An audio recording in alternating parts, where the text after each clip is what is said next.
Hi everyone, this is Sheila Kumar Hay of Ecstatic Birth. I'm here today with a dear friend and colleague, Sokhna Heathyre Mabin, and I am so excited to have you meet her. The theme for today's conversation is activating the magic of your body, and I really want to share with you why I invited Sokhna to come here and speak with us about this today. But first, Sokhna, welcome. I'm so happy to have you here. Thank you. I'm super excited to be here. It's very exciting. It's so Sheila, fun. thank you.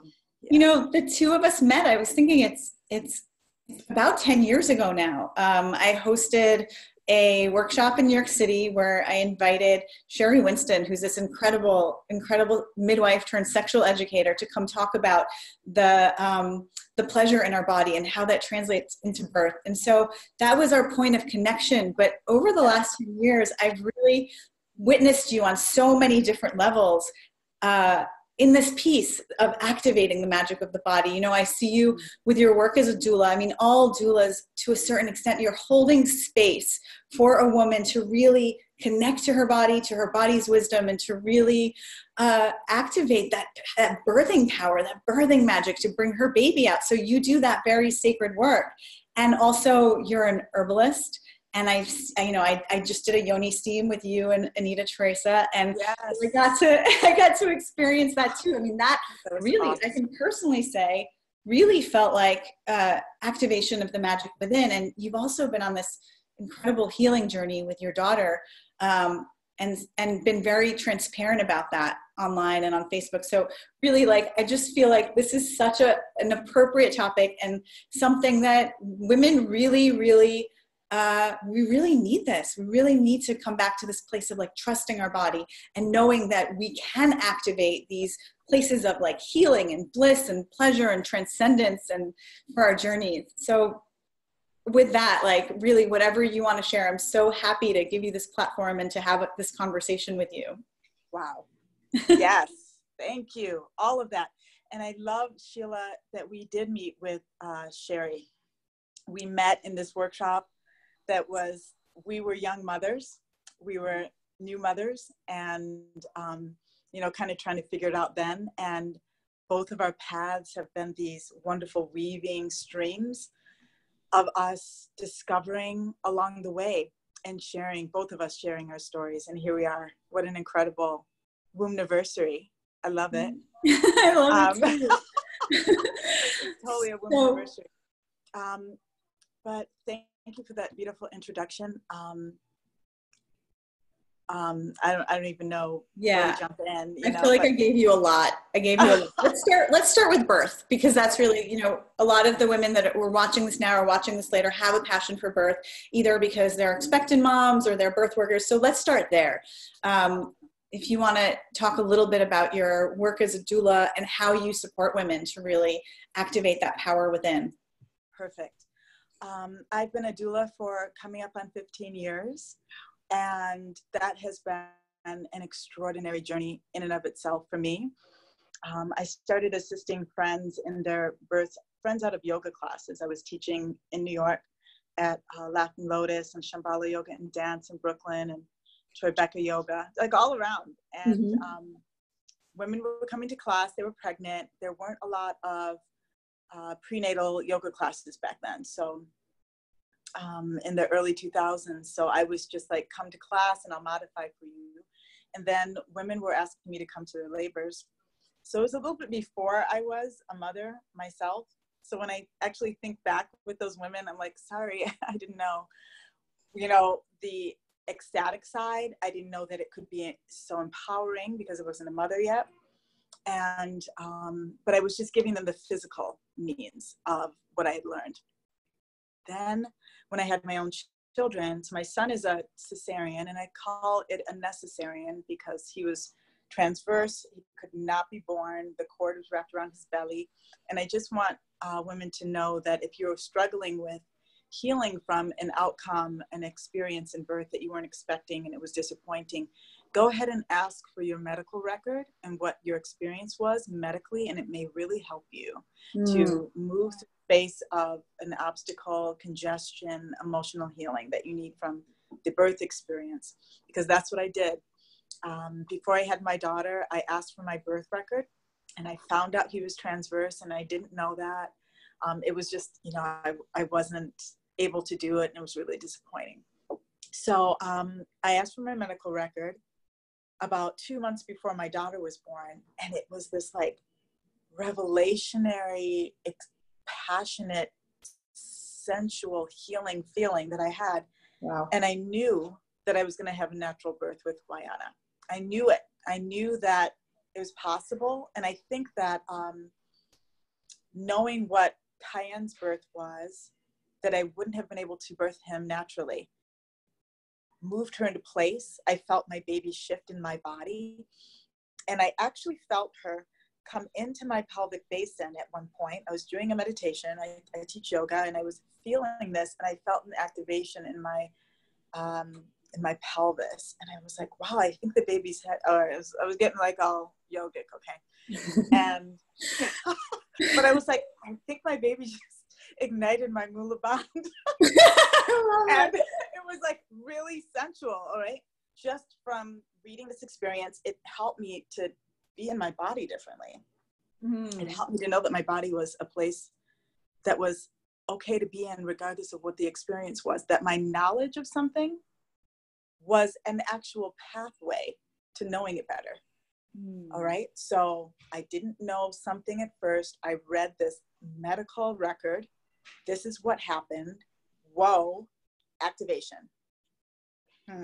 Guyana was born in like 4 hours, naturally, in a secret location in San Francisco, because I didn't tell anybody where I was, except my midwife. I like wanted to go away and just have a very private experience, and that's what I had. And it was challenging because I had to go past a part of my birth experience that I didn't pass with Cayenne, and it was challenging, but it was so sexy. So then I discovered that I was having this, I could have as much pleasure and even more pleasure and power from something moving out of my body as well as something moving into my body when it came to this sensual sexual experience. And I think that's what moved me into knowing that a woman's pleasure is external as well as internal, and we give, and it's as sensual as giving and as receiving. So there's a lot of emphasis that I hear when I read all the goddessy stuff. Woman is receptor, receiving, receiving, receiving. Sisters, we put out a huge amount of power and energy, sometimes in the form of a person. And we make these things with our bodies. So I just want to charge us up on that energy and on that fact of life. And our bodies are incredible factories, mechanisms, matrices, physical, it's a physical vessel of some kind of cosmic machinery. And our feelings are limbs of our bodies, and our emotions are limbs of our bodies, as well as our nervous system. So we have to have this full activation for the magic to occur. As I watched women as a doula, as I watched women give birth, still to this day, after all these years, every woman's birth, every woman's movement and sound, her experience, seeing her relate to herself, seeing her relate to her partner, seeing her relate to the baby within her, being able to connect or not connect, whatever her birth theme is, I see all of these different ways. But I know that a woman births from sound, a woman births from movement, a woman births from her whole experience, and then somehow putting all these things together, it just becomes this phenomenal vortex of life and a portal that someone from another place, from a light source, comes into its physical source. So I actually have to say that my own birth experiences, the two that they were so different, helped me to see this. And also the tens upon tens upon tens, hundreds of women and families that I've assisted. Sisters, you all have birthed me. And now I bring what I know, what I've seen, what I've witnessed with me. Everybody comes to every single birth with me, and I bless everybody, and I think of everyone, and we're all a part of this matrix, you know. And Sheila, you know, I call this the the womb wide web. We're in the womb wide web. Every time we all get together, it's the womb wide web. And we're connecting experience to experience to experience. There's the physical body, then there's the emotional body, the mental body, and the spiritual body. And I think until they're all in alignment, I think until, you know, they can all be staticky and wobbly and maybe together and not together, but then they can merge like this. And then when they're in that alignment, we reach that magical place and we can produce and heal and reach out to and connect into anything that we want. But until all of these bodies are in alignment, it seems a little chaotic, a little impossible, we're afraid. Somehow when we're aligned, the fear gets transformed into ecstasy and power, right? It's just, so I've just been working in Bali with Deborah Pascali Bernaro and Ibu Robin Lim, midwife Mala Lent from Hawaii, Dr. Sarah Buckley. Amazing Australia, women. Amazing women. And we were all talking about this for 8 days. The matrix of being female, of pain. At first it can be painful, but somehow it can turn into this, the static turns into this stream of pleasing electricity. The electricity becomes powerful, and we're wired for this. So when things are challenging, we have our breath. Physically, we, you know, when we're in the womb, our mothers are breathing for us, and then we're born. And then when we release our umbilical cord, when we shift into being a physical being, that umbilicus becomes the breath by ourselves to spirit. So we no longer have the physical cord, but now we have this breath of life that's all around us, and we're doing it on our own, but we're still connected to spirit in that way. And this is our source. This is our source of pleasure. So the magic, you know, we're made in sex. Sex is magic. I wish people would just stop playing with that. Like, it is. So like another part of it is trust it. Trust that you know that this is a magical experience. Yeah. And sex is magic. Sex is godly. Sex is powerful. We're all made in sex.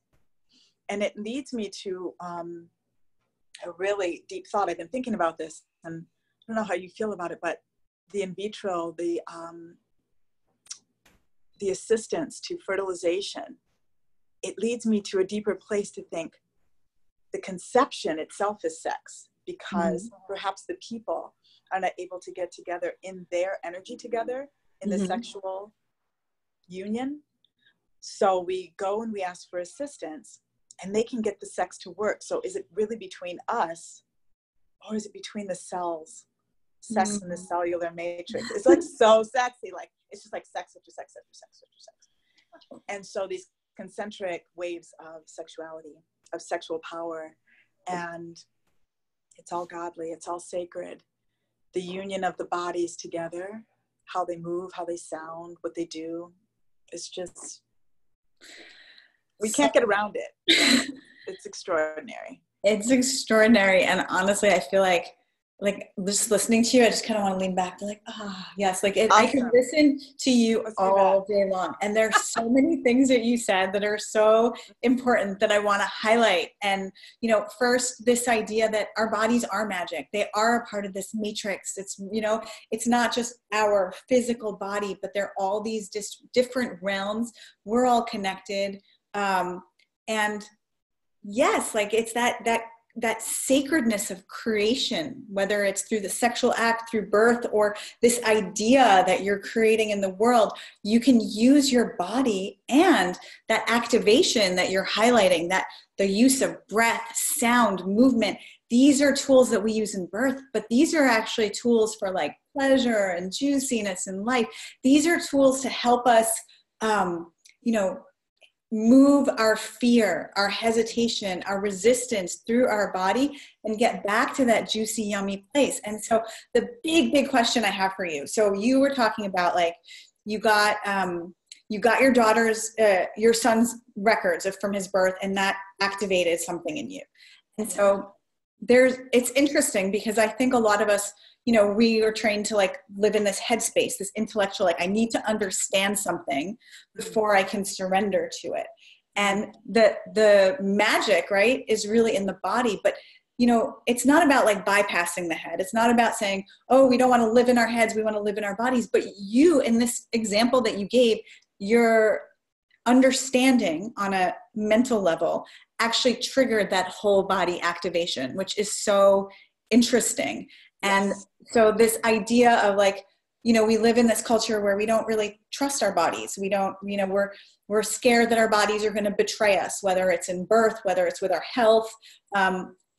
How do we regain that trust? And I know you have so much wisdom in that because you've been helping, you know, your daughter in her healing journey. How do we trust that our bodies have what it takes to guide us on this journey? How do we trust that our bodies have what it takes to birth our babies? How do we trust that our bodies can help us heal? How do we activate that? Yeah. So we trust that because we have a body. That's it. Okay. If we were given a body, then we can trust this body. Okay. And just shifting into this body is capable because I have it. It will take us as far as it can. And I just want to speak to betrayal for a moment. Yeah. So I've done a lot of work with betrayal because I really betrayed myself a lot in my lifetime, and I'm good with sharing that. Betrayal is not something that happens to us. Betrayal is something that we do to ourselves by not listening and trusting our intuition. So I really know this. I know it to my heart. We are one being. And when we do something to someone else, we're doing it to ourselves. When we do something to anyone, we're doing it to ourselves. It's going to come back. This is the law of karma. It's very mysterious, and it's within our control to be as careful as possible. So we have messages that tell us to do something or not do something. We may hear something that says, what about this? What about that? This, cross the street. Don't touch that thing. Don't drink that. Don't have that thing. And we'll go ahead and do it anyway. And then we're harmed. And then we're in danger. And then we're confused or we're not going the right direction, right? So what betrayed us? Was it taking that step, or was it not listening to the inner instruction in the first place? Yeah. So when it comes to our body, we're given information about what we can do. We'll take it as far as it can go. And then we have the opportunity, if we meet an obstacle within our body, that something within the body is not going to be fulfilled and won't be able to go forward and complete the process that we hoped, we have a plethora of options and opportunity to meet the goal that we wish to have, stay healthy, and make sure that the outcome can be the best that it can. So I'm just going to use my experience of having a cesarean. I labored for 72 hours. I went into labor on Sunday night and then gave birth to my son until Wednesday night through a cesarean. That was painful. I would never go through that again. I would find out every single way, why isn't this child being born? Why don't I feel pressure in my base? Why don't I feel anything at all if I'm laboring this way? Why isn't my son being born? I wouldn't wait till the meconium was showing up in the fluid. You know, I'd find out what's going on. If we can't turn him, we're going to make sure. I suffered. He suffered. He's fierce today. Oh, he's fierce. 13, 6 feet tall. Ridiculous. But he's like so gorgeous. So we have means, and we should educate ourselves as much as possible. When we know more about our bodies, we know how to navigate it and be in the world. One of the most incredible experiences I had about my body and learning about it, and I think it was the key, it was just recently, maybe 4 or 5 years ago. I was taking an anatomy class in a yoga training, and we built the spine from clay. When I saw how intricate and braided and incredible the spine was woven together muscularly and through ligaments, and how those muscles moved. So some muscles only move this way, some only move this way, right? Some move this way, some allow us to move up and down. I knew how to access my body better. Interesting. And before that, I was struggling, like some of the asana, the poses are going to happen by magic. Now, it just clicked in. Nothing's going to happen by magic. It's all going to happen by relationship. The relationship is our physical body, our will to do something, and the energy to do it, the breath that sustains it. And then we have this outcome, if you can stay in it, the bliss that arises through the arrangement and the linear alignment in the body. And this will happen with everything that we do. Just like you said, Sheila, our creativity, our fertility, whether we birth a book, a child, a relationship, a house, a movie, a concept, it doesn't matter. Spirit doesn't decide that one form of creativity is better than the other. A woman can create whatever she wants, and they all take the same amount of energy. You know, isn't it phenomenal how much we birth after we have a child? Oh, yeah. I'm just like, let a woman be for 2 years so she can birth a child, nurse her child, breastfeed while she's just having these epiphanies of business and alignment and abundance, entrepreneurship. We birth phenomenal amounts of creativity after we have babies. We're opened up. It opens up this treasure box between our hearts and our wombs. And that's magic. Yes, It's not just that our bodies can make a human. Our blood will transform into milk, which is sustaining and growing our baby, and that our babies will grow just by our looking at them. And it's even more empowered when we're breastfeeding and gazing at our babies and hugging them and kissing them. Like, they even get more plump and juicy and fat and juicy. Just in holding them, our energy feeds our babies. So, and then we have a baby, and then we're birthing business, and we're birthing whole relationships, and we're healing our lineages and the union of our relationships. All kinds of, it's just phenomenal. You can't turn the magic off. If we turn the magic off, it's because we turned it off. It's so interesting. For me, a lot of my journey, very similarly, I had a very traumatic experience birthing my son. Yeah. And so that activated this healing journey. It took me to this point where I am now. I would not be doing this work that I'm doing now if it wasn't for that experience. And when I birthed my third daughter, and I was like dancing through labor and experiencing these highs of ecstasy, I remember wanting to tell everybody, this exists. This is here for us in our body. And, fast forward to maybe like a year later, I have 3 young children. I have no energy, none. And I'm dragging through my days. And I'm just like, and I was well immersed in the discipline of pleasure at that time. But no matter what kinds of pleasure I would reach for, I still couldn't muster the energy to show up and be the mom that I wanted to be for my children. And somebody said to me, Sheila, notice what gives you energy and follow that thread.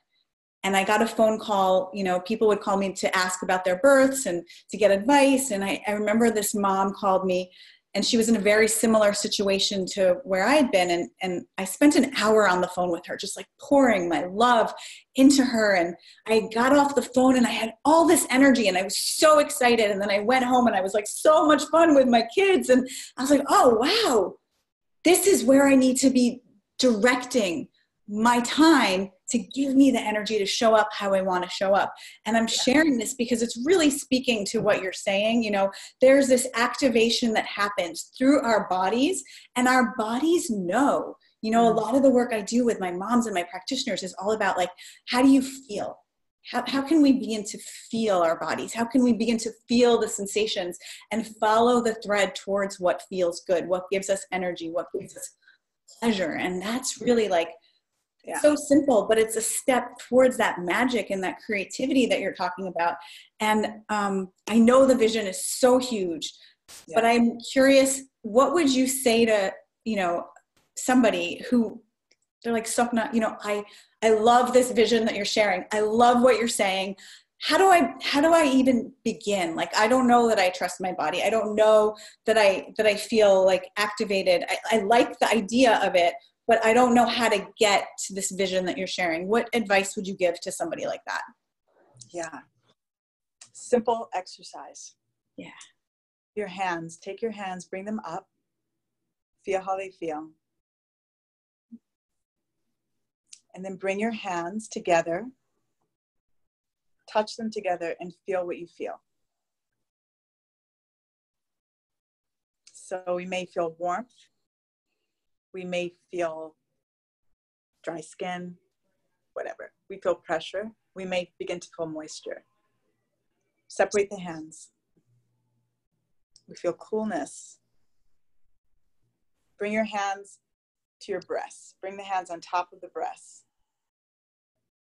Couple of breaths in and out and in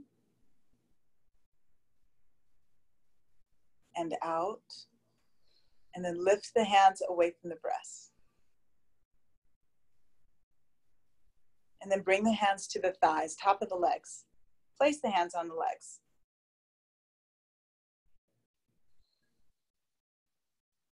And then lift the hands away from the legs. So in all of those places, the palms, the breasts, the thighs, placing the hands in those areas, what did you notice? This presence. Maybe it's just presence. Maybe it was heat. Maybe it was some breathfulness or some arousal.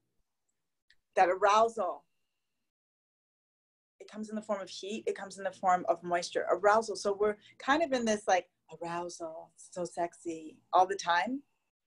It's just arousal. It's just a sensual experience. It's an experience of the senses. We need to bring things down to a basic knowledge. Forget all of this neo tantra. I love it. But really, already, like, let's just, it's normal. It's physical, because we have sensory organs, nerve endings, fingers, skin, receptors, where we place our hands on our body or somebody else's body, we're going to have a sensual experience. Sensual, meaning of the senses. It's not bigger than anything. It's not extra out there. Magic is ordinary. Magic is ordinary. How do we begin to have these experiences in our life? Take a moment, breathe in, sit down in your body, check out where you are, what you're wearing, perhaps how you're breathing, how you're feeling, contact areas of your body to the chair, to the floor, to the table, places where you have contact with something. It's always within this relationship that we have an experience. Your relationship can be with your body, with your consciousness. When you bring your consciousness to anything, it's going to ignite it even more. We're not doing things rote, right? We're not just walking from one place to another place and not seeing how we're getting there. If you start to pay attention to how you get there, it becomes so much more powerful, it becomes so much more sensual. You stop and smell the flowers. You start to feel how you're feeling. You know what it is? You start to become more aware of your surroundings. You start to dress better. You start to look better. You start to care for your skin better. You start to feel better. You start to look better, because attention brings energy. You know, how we see ourselves. We see ourselves, we aren't just being gazed at by others. When we begin to see yourself, you begin to see how beautiful you are. And when we feel beautiful, we do beautiful things. When we look at our children and see how beautiful they are, check in that they came from your body. Check in that they came from your partner, whether you're with that partner or not. I cannot look at my children and not see their father. I cannot look at them and not know how extraordinary he is. And he's the only one that gave me children. You know, like, it's just, the relationship is powerful. The relationship is magic. So whether that's with somebody else or with yourself, and it should really we should harness that relationship back to ourselves, that we relate to ourselves first, and then we relate to others. From how we relate to ourselves is where we're going to have a really strong magical connection. And I just know, so I got to have an orgasmic experience every single day. And yesterday, my sensual pleasuring to myself, I got myself out of jet lag. I didn't want to lose 2 days traveling back from Bali, and I just laid down for a couple of hours yesterday, and I had this beautiful, sensual, slow breathing placement of my hands, bringing my energy together into my body. And I realized a little bit of shame kind of arose. I don't know why, you know, don't judge. Let things, a feeling arose. And I just had to remind myself that my physical needs and my desires, maybe because I was in Bali and it's heavily Hindu, and I went to Java, which is heavily Buddhist and Muslim. So there are these vibrations there around sexuality and modesty, but also a sensual, extraordinary modesty. So it's so tricky. So I got home, and perhaps I had picked up a little residue from that and was feeling a little bit of insecurity and shame. But anyway, it rose, and I blessed my body that there is no ascending to a high place without moving through my physical, mundane, physical body, through the pleasures itself. And from the pleasures that I have that create this magic and this extraordinary. Then I had a great orgasm. You know, it's like, God, get past the shame. There's like bliss on the other side. That's Waheguru. That's Waheguru, right? Ecstasy in the divine.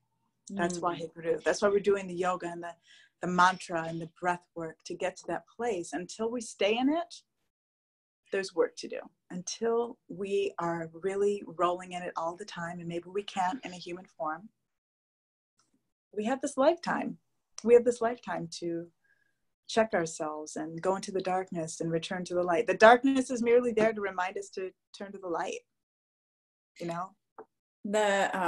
First of all, I love the simplicity of the exercise that you shared, because it's so powerful. And the thing that I felt that I want to share and highlight is there was like a stillness, right? The presence that you were talking about.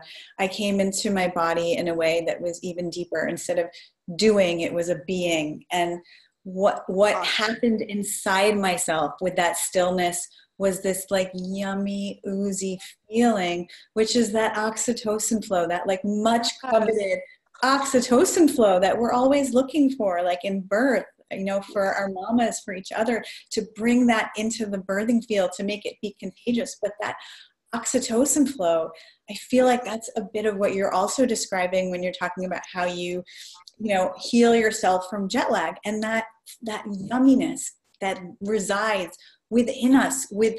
It's really so simple as a matter of your attention. To access that yumminess. It's so healing. It's so powerful. It's so transcendent, and it feels so good, right? Like I know. It's so. I know. So remember when you just said that you were talking with your friend, like perhaps you were birthing the ecstatic birth business, right? Yeah. And you went home and you were feeling so high, and you got to the children, and so finding that oxytocin portal, what keeps us high in that all the time, that's the space we want to get to. Yeah. That's the space you want to birth your business. That's the space you want to have your experience in your daily life. That's the space we want to stay in. When we're not in that space, check it. We're not in alignment with our design when we're not in that space, right? I mean, it's just a place, if you're feeling funky and you like to feel funky, and that's, you know, you feel like fighting, cool, stay in that space, pain and pleasure, right? But then if you check it and it's just like, why am I feeling this way? It's so annoying and irritating. My oxytocin is not flowing. Oh my God, birth, we have so many techniques to get that flowing. So we're constantly birthing. Yeah. Birthing babies only happens when it happens. All the other time and space of our lives, you better get that oxytocin flowing. And you can use those tools, right? You can use those same tools that you use in birth to get the oxytocin flowing in your own life. And I love, you know, I tell birth workers, like, use those tools for yourselves. Don't just give them to your clients, because if you use it for yourself in the birthing room, then you're bringing that oxytocin flow into the birthing room, right? That's right. That's right. My gosh, and that includes nipple stimulation, people. That includes nipple stimulation. That includes hip circles, hip rolling. Look at Kundalini yoga. It's so sensual. When you do it right, it is so sensual, right? So breathing for pleasure, moaning for pleasure. Hello. Yeah. Pleasurable touch. Stroking for pleasure. Girl, I could talk to you all day long. Know, Really, this is so fun. It's such a pleasure for me to have you here. And I just really want to thank you. You're so generous with your time, with your wisdom, with your loving heart. It's been such an honor and a pleasure to hear you and to talk to you. And I know for me, like, this gives me oxytocin flow. I love having these conversations. I'm flowing. I love it. So, Sokhna, if people want to learn more about you or your work, how can they do that? Oh, yeah. Reach out to my Facebook page, send me a message, Sokhna Heathyre Mabin. My very poorly maintained website, which I would love for it to be better, but I do check it, is mamasokhna.com. mamasokhna.com. My email, mamasokhna@gmail.com. It's mamasokhna@gmail.com. I'll put all of that. I'm going to go into the post and put all those links for you all if you want to learn more from Sokhna. And she's got just so much juiciness to offer, whether you're an expectant mom or woman looking to be more aligned with your truth and your magic. I really recommend checking out her work. And for me, for those of you that are birth practitioners, I want you to keep an eye out for my ecstatic birth practitioner training. We will be opening registration in just a few weeks. It's a year-long program, and we do this. We embody all of this juiciness that Sokhna and I were just talking about. We spend an entire year really melting our bodies open to that flow of pleasure within, so we can use it in the birthing room. We can bring it to our clients. We can empower women and really just elevate the experience of birth for our mamas, for ourselves, and for the whole birthing field. Beautiful. I want to be there. Please, my honor and my pleasure. Are you kidding? Oh, my God. I love staying in the oxytocin world of trainings. They're just so beautiful. So beautiful. Thank you, my darling. I gotta go out and live someday too. Oh, Sheila, thank you so much. So big virtual hug. Juicy, warm hug to you. Received. To you too. And everybody, thank you so much. Thank you for watching, everybody, and lots of love.